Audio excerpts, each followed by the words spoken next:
The more the fans demand consistency from VAR decisions, the more the system seems to spiral into confusion. This week's Carabao Cup semi-finals offered a clear case study. Two games, two nearly similar situations, but two entirely different outcomes. The first incident came up on a Tuesday night in the Manchester City game against Newcastle. Manchester City's latest acquisition, Antoine Semenyo, thought he had doubled City's lead.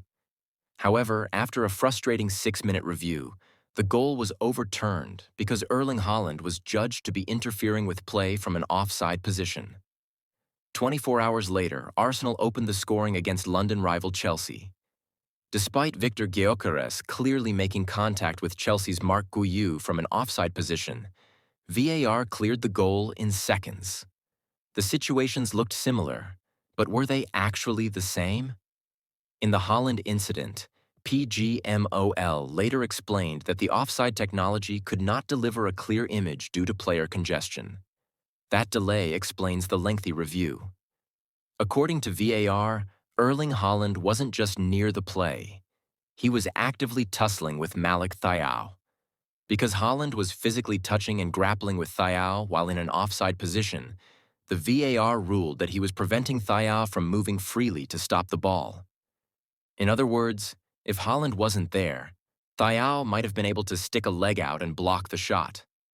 Let's move forward to the Chelsea versus Arsenal game.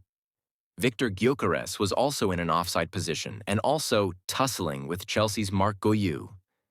VAR decided that even though Gyökeres was offside and touching Guiu, he wasn't preventing Guiu from reaching the ball. They argued the ball was too high or moving in a way that Guiu couldn't have stopped it, which means Guiu wasn't going to get that ball regardless of whether the striker was there or not. So why penalize the goal? The word impact means different things to different people. According to the IFAB laws of the game, Law 11, simply being in an offside position is not a crime. You only get penalized if you are involved in active play. When a player doesn't come in contact with the ball, like Haaland or Gyökeres, the referee has to decide if the player is interfering with an opponent or the play. This is where the confusion comes in. According to the rulebook, it uses the words interfering and impact. These words might mean different things to different officials based on what they are seeing. On Tuesday, the VAR felt Haaland's contact had a clear impact on the defender.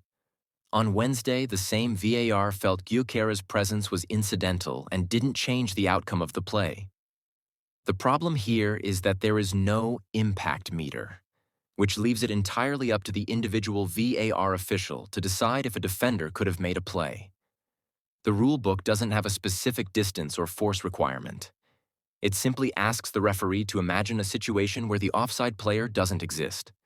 Referee A imagines the situational play and says, the defender would have cleared that. Offside. Referee B looks at the same and says, the defender was beaten anyway.